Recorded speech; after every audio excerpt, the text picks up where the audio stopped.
All right, cheers. Cheers. This does not disappoint, even if it's not chilled. It would be better if I chilled it. It would be better if you chill it, but this is so rich. This is the Nigori Geishu Ki from Nishinoseki. Yeah. From Oita. From Oita. Thank you, Oita family. I know you guys watch our videos. Yeah, this is great. Please. Yep. I want this to be a regular because I really love, the thing I love about Nigori Sake is that when it's made well, there's like a toastiness to it, you know? Yeah, I love that so much. Yeah. It's got so many more flavors to it than like regular sake. You know, people always talk about how wine is so great and how wine has such depth, but I've never had a toasty wine before. I've had good wine, but I mean, like I've always said this, but I just can't tell the difference between good wine and bad wine. Yeah. Like I like the 500 yen Konbini wine. Yeah, well, once you get past like 5,000 yen a bottle, then it doesn't really change at all. Yeah. You know, but even so, like, I don't know. They personally massaged the grapes before squishing them. Basically. You know, my dad was he did that actually for summer in France. Yeah. We could talk about that another time. When my dad comes next week, but anyways, we're not going to talk about my dad. We're not talking about grapes or massaging grapes. Today, we're going to talk about a very lighthearted, fun topic, also known as Article 7. Is it Article 7? Article 5? Article 5 is NATO. Okay. Maybe Article 7. Probably 7 of the Japanese Constitution. Yeah. I'm already getting like crucified because I said it wrong. I know. We're gonna have a big, you know, we get those when we talk about like, you know, Japanese like history and stuff, and then we'll get like these like 7-paragraph responses. This is where you're historically inaccurate. It's like, yeah, I know. I'm not here to teach anyone things. I'm just here to spitball. You know what I really appreciate about those messages is they always come off like a little bit disarming. It's like, hey guys, I've been watching your video and, you know, I really appreciate what you're doing, but here's how you're wrong. Yeah. No, but so we're going to be talking about I would say the pacifist clause in the Japanese Constitution because it's quite relevant to today. So, before we get into the current events, I want to talk about like just the past kind of like 15 to 20 years of how the Japanese government has started to present itself on the global stage, right? So, starting about 30 to 40 years ago, depending on who you talk to, it was kind of decided that China was like the next big bad, right? Kind of towards the end of the Cold War, the collapse of the Soviet Union, the world's kind of looked at Russia as not a major threat to the hegemony, the American hegemony, of the Western world, right? And for a brief time in the 1980s, Japan actually filled that role. And America looked at Japan as like this big threat, because mostly because of the automotive industry. And people were trashing Toyotas in like the 70s. Right. But that changed, and China kind of took over that role as China kind of started like taking over the world's industry. Right.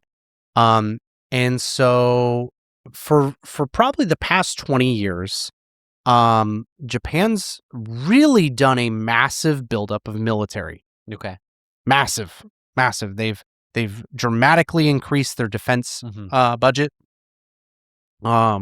They've modernized their military primarily with American equipment. But one of the things that's really cool about Japan actually is very similar to Germany.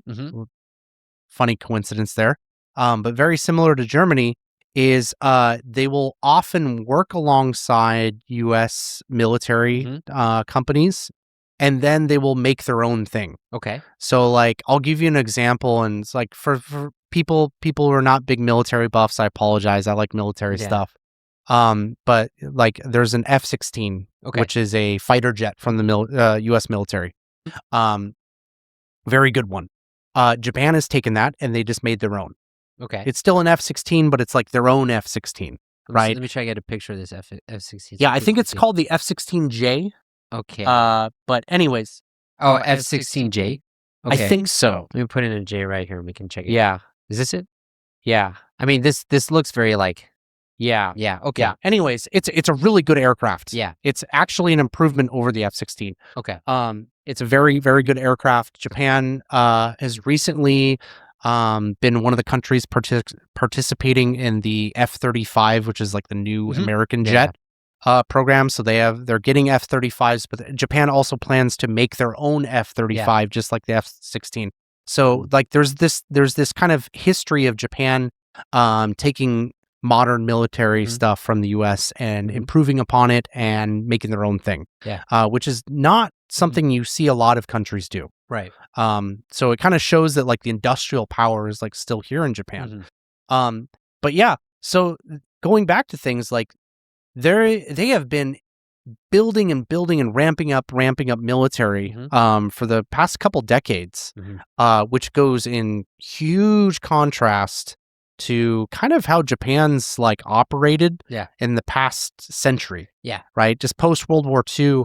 Can you believe that like the 40s were like 80 years ago? Dude, that's crazy, isn't it? Yeah. It is super crazy. I know in my mind, they're always going to be 60 years ago. And now everything just feels older. Yeah. Yeah. It was, I think the biggest or the most recent thing for me was the centennial of World War I. Yeah. Back in like 2016. Yeah. That was kind of just a weird concept to think about. It's like World War I was 100 years ago. Yeah, because that's how we thought about the Civil War in America. Yeah. Oh, all those people are dead. That was a long time ago. No, I mean, like when I was a kid, basically everybody from World War I was dead. But, you know, I was born in 1990. And if you go back like 10, 15 years to like 1975, I think you could find some World War I veterans still alive, right? Yeah. And it's just really crazy. And especially nowadays, like basically all the World War II vets are dead. Yeah, right. Right? Yeah. Maybe there's a couple left, but not really many left. So just people from that generation are just gone. But yeah, so yeah, for the better part of 100 years, Japan has like been staunchly anti-war. Yeah. Right? They have been leading the charge on nuclear disarmament. Japan as a whole has been like strongly against military action, and especially participating. You know, you have the global war on terror that most of Europe participated in and was like really in support of. Yeah. I would say most of the Western world. And I include Japan as part of the Western world because let's be honest, it is. It is. Yeah. Right. But like even if in Iraq and Afghanistan, the Japanese military would not send combat personnel over. They would send medical personnel. Yeah. Right. So they were showing like, hey, we'll support you because you're an allied country, but we're not going to participate in this. Right. And now we're seeing that potentially change. Yeah. How is it changing? So at the time we're filming this, it's March. This is early to mid-March. And the Iran conflict with the United States and Israel is like full swing. And okay, well, what does that have to do with Japan? Well, so Japan is a major shipping country, right? Turns out an island really likes boats. Yeah. Big surprise. And the Strait of Hormuz is this shipping canal where 20% of the world's oil flows through. Yeah. And we are seeing crisis in the oil market right now because that strait is shut down.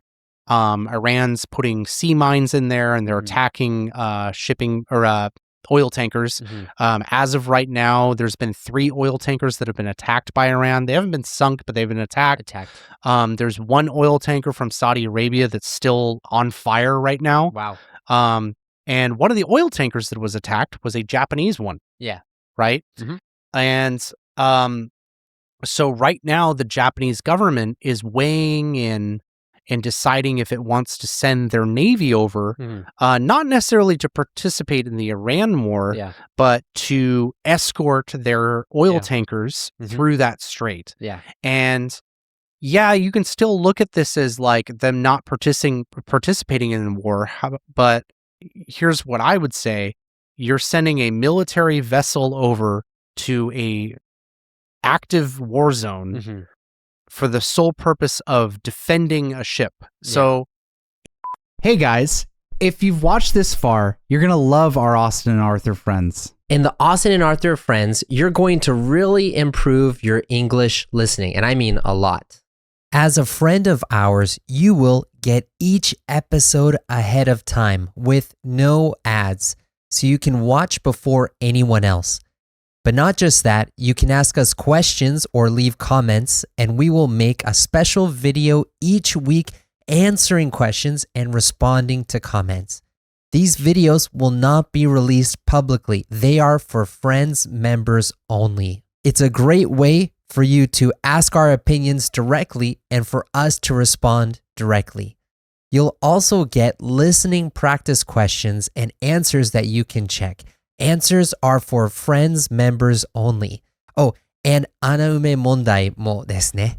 So you can check your listening.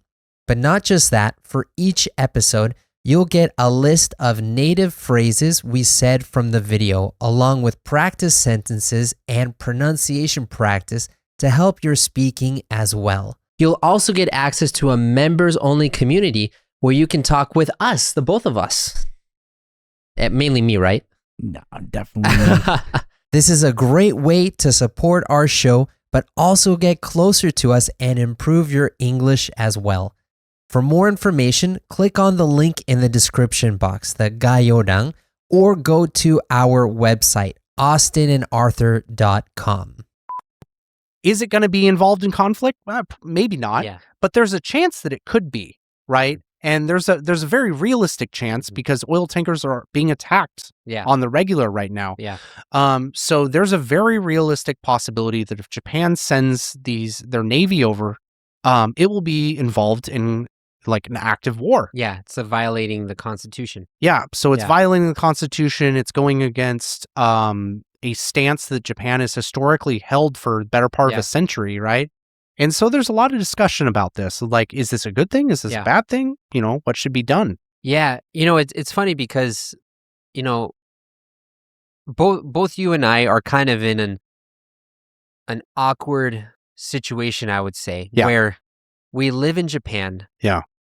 But we are also from like the global imperial system, which is like America has its fingers in everything. We have bases everywhere, right? Yeah. I mean, here in Japan, I mean, you go anywhere in Japan and you'll find an American army or military base. Yeah. And I think for me too, because I spend like my formative years in Germany too. And we would go to the American bases all the time. Yeah. And I really see in Europe, there's almost like not necessarily an inferiority complex, but everyone's sour about the situation. Like, oh, you Americans think you could do everything because you have the military power. Well, no, we're better than you somehow, you know? Yeah. And, you know, it's funny because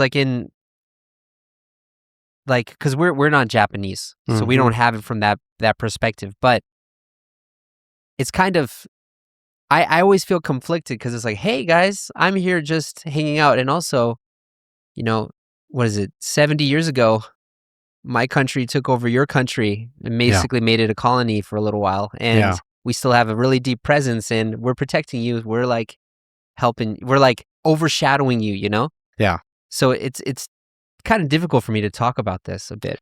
It's a really awkward conversation, I think, from that perspective. But I think there's also the perspective of like just viewpoints being completely different. Like, one of my big criticisms about here in Japan, and we've talked about this on the channel from the perspective of a couple things, is I think you can see people act very naive here. Yeah.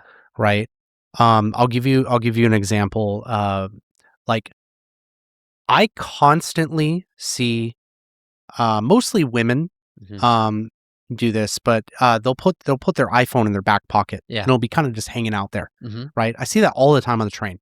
And you would never, in any way, shape, or form, you would never see that in Europe or America. Yeah. Because it's going to get stolen. Someone will steal it. It's like not like if that happened to somebody I know, I would be like, you're an idiot. Yeah. Why did you do that? Yeah. You know, I wouldn't be like, oh, I'm so sorry. I'd be like, you're just asking for someone to take that. Yeah. You know, it's so crazy. But you see small things like that here in Japan. And, you know, as somebody living here, I do like that. Yeah. I feel very safe here. Yeah. Tough thing is when those Japanese people go abroad. Yes. Yeah. There's a lot of victims of theft when it comes to people, Japanese people touring other places. But so like I like this place. I like Japan. I like the culture and I like the way it is here. However, I think one of the differences is like in America, you are always looking for threats. Everywhere you go. In your daily life, you're always looking for threats. You're looking out for danger. You're looking out for people who look suspicious, right? And you're trying to avoid those threats. And that works on like a global stage too. And I think that people in America and Europe are a lot more informed of like world events than people in general here in Japan.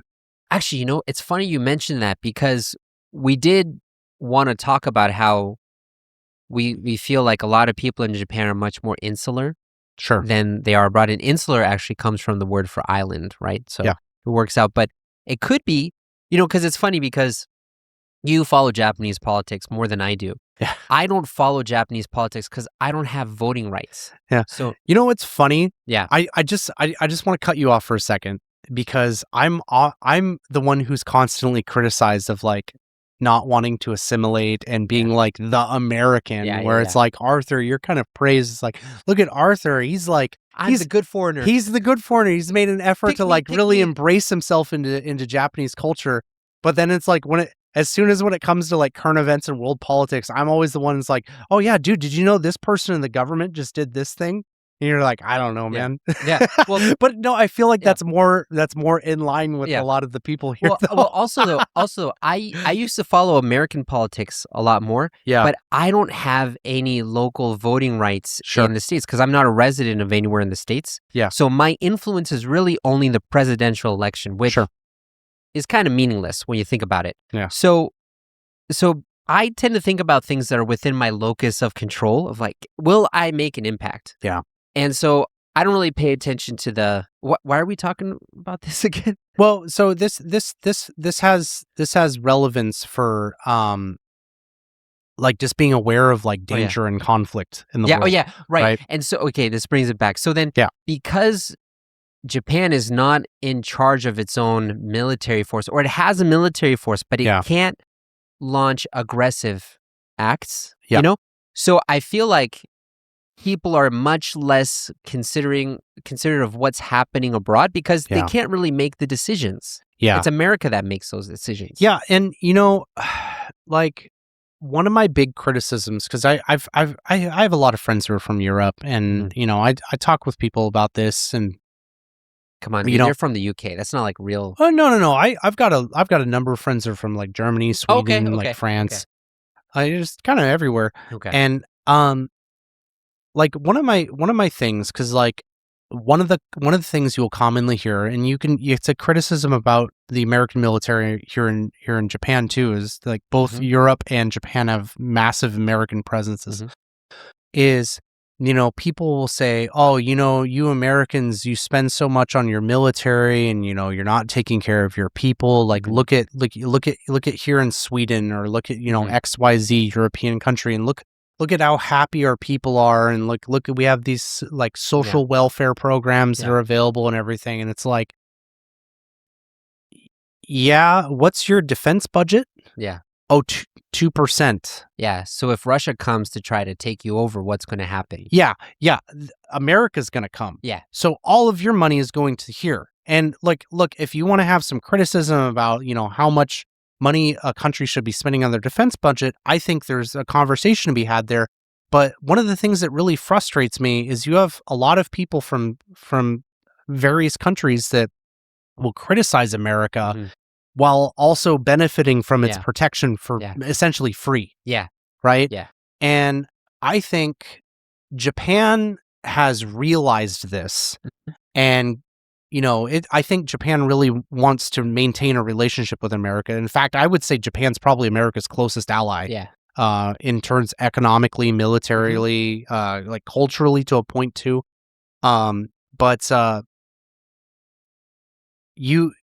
I think Japan's realized that, okay, look, we can't just rely on America to do everything, because if we do that, then we don't really have a say in anything. Yeah. Right? If we just let the America deal with China, cool, but what if what we want doesn't align with what America wants to do, right? And so I think Japan has really taken a step that I don't think Europe has been willing to do, in that they're trying to decouple themselves from relying on the American military by building up their own military. It's funny because I remember, I think it was around 2018 when then Prime Minister Shinzo Abe was trying to get an amendment done to the Constitution to kind of adjust the pacifist clause in the Constitution. Yeah. And I remember there was crazy commotion. Oh, man. And everyone was so against it. But what was the most shocking, and not in like a bad shocking kind of way, but I thought it was really, really indicative of the mood in Japan was at the time, Emperor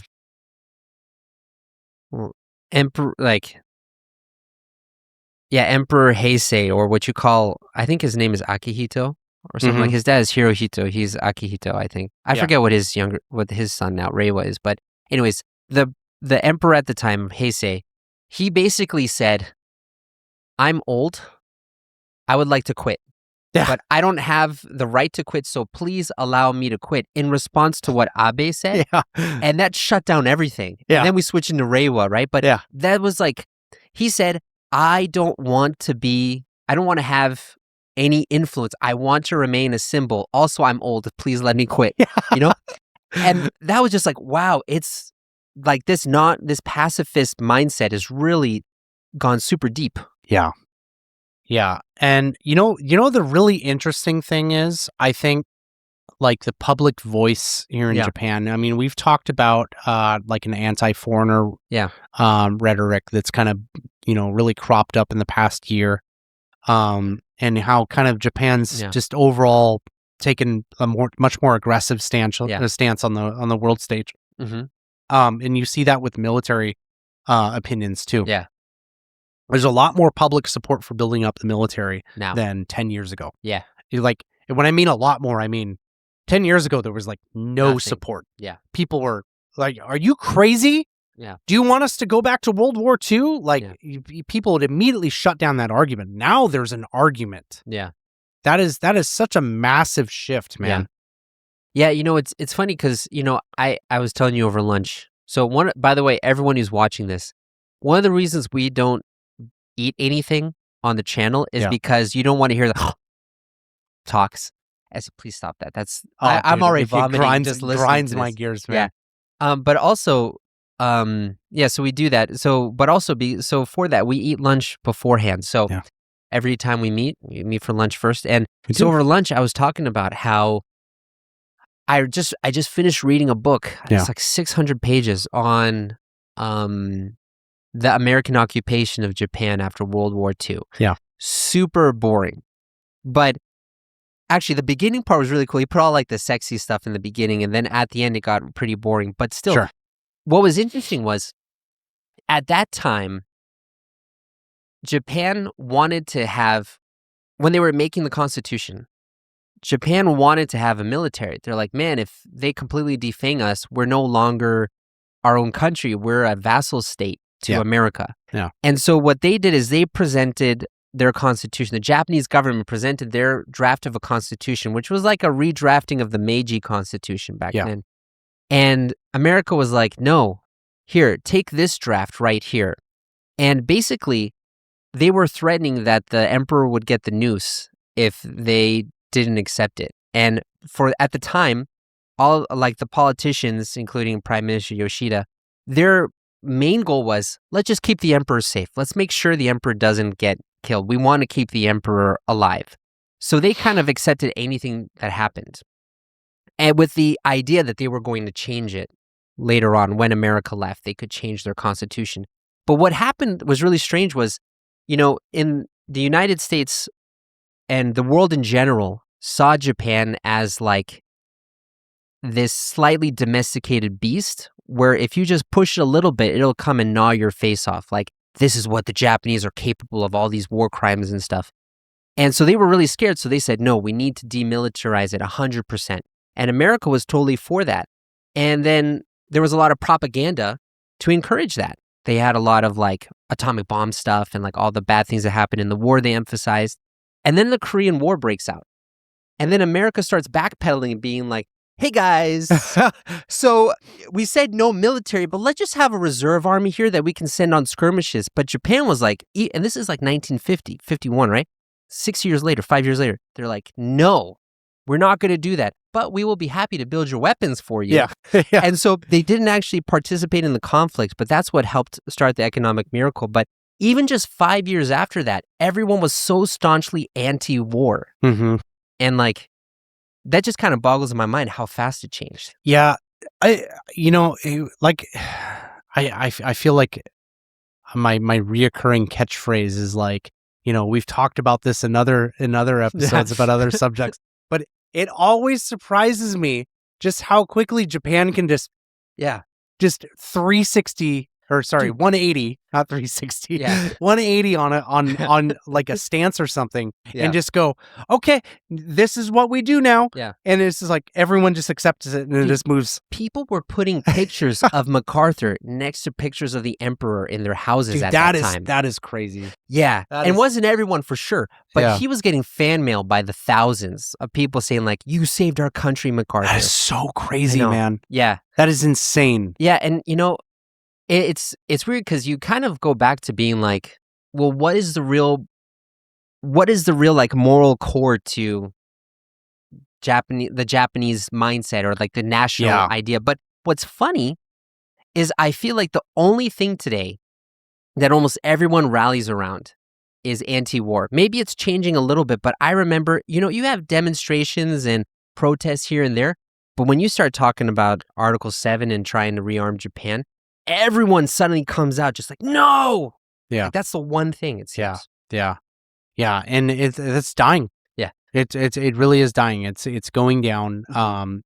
And my question, and I don't know the answer to this. My question is, what demographic is really changing? Is it young people or is it old people? Do you think? Yeah. Actually, I'd be interested in hearing what everyone watching this episode is. Like what your thoughts are about this, because there are new threats coming out. Yep. And also Trump, he's trying to say we're not going to be the nanny of the world anymore. Even though we're the nanny of the world again. I know. And now we're starting to get back in there, Yeah. So like that's happening too. But I'm kind of curious to see what everyone thinks about that, because, like one thing else that I talked about, and I personally think every country should have a military that they can launch as needed anytime. I think if you want to be considered respectable is not the word I'm looking for. If you want to be like a legitimate, if you want to be considered an adult and sit at the adults table in the world stage, you need to have a military presence, so that if there's a disagreement or if there's some kind of conflict with another country, you can back up what you're saying. Yeah. Right. Like a really clear example of exactly what I'm saying is look at the war with Ukraine and Russia. Yeah. In the 90s, after the Soviet Union fell, Russia messaged Ukraine and said, hey, you still have a bunch of nuclear missiles from the Soviet era. We would like to get those back. If you do that, we will not attack you in the future, and we'll let you do your own thing. We're not going to try and bring you back in. We'll just let you, you want to be a country, we'll let you be a country. Just give us back our missiles. Yeah. And so Ukraine said, oh, that sounds like a good deal. Sure. How did that work out for Ukraine? Yeah. Not very well. Yeah. And so, you have to be able to project that threat. And then once that's up, it's like, then you can have diplomacy, right? Yeah. There's no diplomacy if one side has a gun and the other side doesn't. Yeah. It's tough. It's tough because, in an ideal world, because I see this all the time, people writing on social media like, why can't the world just be at peace? I hope the world is at peace. Because the good people are the ones who want peace, but there are bad people who want to take your lunch. Yeah. And those people don't care about being good people. They just want your stuff. Yeah. So what do you do with those people? Yeah. And, I'm going to even take a step away and say, this isn't even about good versus evil. This is about respect. Oh, yeah. I meant good as in like the pacifist people, Yeah. But like this is about respect. And the fact of the matter is, if you walk with a big stick, you get more respect. Does Teddy Roosevelt say that? No, but it's similar to what he said. He said, walk softly and carry a big stick. Yeah. Basically, don't be bragging, but also be prepared to defend yourself. Yeah. Right? And Teddy Roosevelt, also, small thing, favorite president. Yeah. Love that guy. He's a cool guy. Very cool guy. He also introduced the income tax in America. I'm not against that. Okay. I'm against high income tax. Okay. I think income tax in itself is not necessarily a bad thing. But anyways. Okay. But yeah, so it's like, if you want my opinion on the matter, I think it's a good thing that Japan is building up its military. Yeah. Because I think for a long time, you've seen a lot of like strife between the U.S. military and Japan, primarily in Okinawa. Yeah. I think one of the things that's really interesting is you can kind of tell where someone's from in Japan based off of their opinion about the U.S. military. It's like you talk to a person from Okinawa about the U.S. military, primarily because there's Marines there, and they hate them. Yeah. People in Okinawa really don't like the U.S. military. Yeah. You talk to somebody in Honshu about it, and there's quite a bit of people here who support the U.S. military. Yeah. Because they don't have to live next to it. Yeah. Right? The thing, so for kind of going back to like what you're talking about, that adult and child analogy, right? Because so the definition of a child is someone who cannot take care of themselves. Yes. They need other people to take care of them. Yep. You become an adult when you take care of yourself. Of course, you deal with other people, but you take responsibility for yourself. And I've never lived with my identity being like, oh, someone needs to take care of me. Yeah. Of course, the American military will take care of me. The government helps me and stuff. But like in my smaller circle of control or whatever, and like the fact that my national defense and security would be dependent on an outside party who doesn't necessarily have my best interests at heart is terrifying to me. Yeah, it really is. And like, I want to add on to that. I want to talk about Europe, because for a long time, the American sentiment of Europe was, we just don't really we don't take them seriously. Yeah. At all. Yeah. Right? If you're thinking like, Austin, what are you talking about? Like, Europe's really important. It's like, well, look what Trump said. I think it was 2 months ago, which he said something really offensive that I don't agree with, but he was like, yeah, Europe, you guys didn't fight on the front line in Afghanistan, which is absolute bogus. They did. They fought right alongside the U.S. military, and they're commendable. Yeah. But he really highlighted a belief system that many Americans have towards Europe, and that, okay, well, we're kind of like fighting all your battles for you, Who's the one that's supplying Ukraine with all the things? Yeah, you guys are kind of giving something, but like, we are giving the most. Yeah. Like, we're giving money, we're giving equipment, we're giving guns, we're giving everything, right? Yeah. And, we're giving like intelligence data. Yeah. And, a lot of Americans kind of look at Europe as like, they don't respect them. They don't respect Europe. Yeah. Right. And it goes back to that kind of analogy with a kid. It's like, well, okay, we gotta like defend you and everything. And yeah, it really reminds me, as someone who like, I lived in Europe when I was younger. Yeah. Like, it really reminds me of the dynamic between an adolescent child and their dad. Like, Dad, you're not the boss of me. Yeah. I'm gonna go into my room in the house that you bought. Yeah. Yeah. No, and it's so like, like, look, I don't want to turn this into a pro-America video, but like it always cracks me up. You see this with the Iran war too, where it's like initially when a conflict will start off with America and another country, you have all these countries, especially in Europe, that are like, no, we're not against that. We're standing up to you. And one by one, they start coming in, standing in line and everything. And it's just like, do you guys want to put up with that? Yeah. Like if I was from one of these countries and I saw my government just kind of get behind America on everything, I would be annoyed by that. Yeah. Yeah. You want to be able to make your own decisions. You want to be able to make your own decisions. So, like I said, I think it's a great thing that Japan's building up their military. I don't necessarily think that Japan needs to join any wars or go and do stuff, but it's the fact that you're not relying on America to do everything, right? And you can. Yeah, sorry. You have your own voice, basically. At the end of the day, you cannot be fully sovereign unless you can take care of yourself. Mm-hmm. And,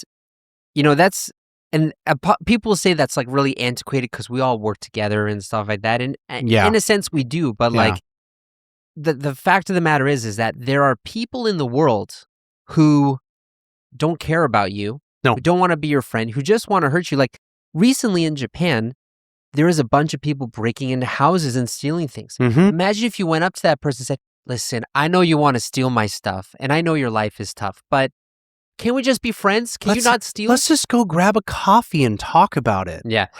It doesn't, you could talk about it after you put him in jail. Yeah. That's what you got to do, right?